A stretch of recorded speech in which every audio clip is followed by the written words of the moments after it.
พบกับบรรยากาศเสพสดจากเบากิโลงพาเพลินมาให้เสียงรำเสียงเพลงจากเบาตุ้ยตาสีบุญเรืองฝากกดติดตามซ่องลองเสพสดสตูดิโอเด้อ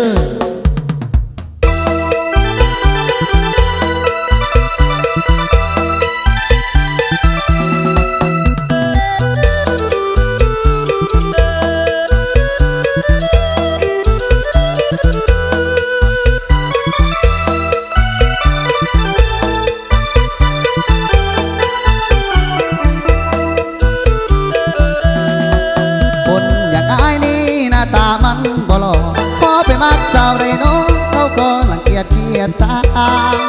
ตอนนั้นบ่สนเขานั้นบ่หัวตาเขานั้นบ่สนเขานั้นบ่หัวตาโอ้นวาสนาของคนบ่ลองสาวไรโน้สิไม่เห็นใจอายคนอย่างอายคือสิบ่มีน้ำเพิ่น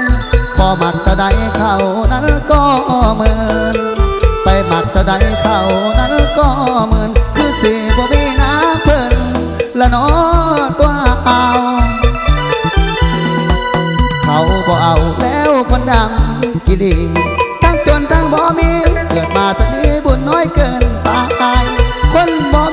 มีไผสิมาสงสารคนทรมานคนจนบุญหมอหากมีเท่าใดสิมาเห็นใจอายคนอย่างอายจะบาปใจให้อนุบ่ลงลืมลาจากกันนานไปถึงอายบ่หลอดหน้าตาบ่ใจแต่มีน้ำใจมอบให้ที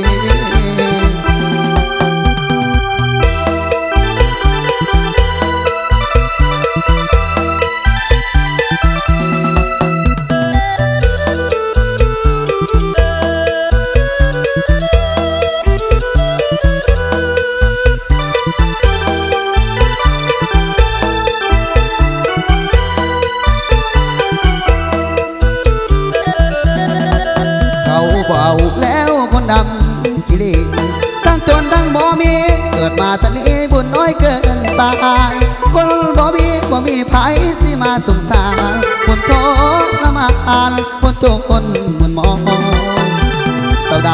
สิมาเห็นใจอายคนอย่างอายจะบาปใจให้อนุบ่ลงลืมลาจากกันนานไปถึงอายบ่หลอดหน้าตาบ่ใส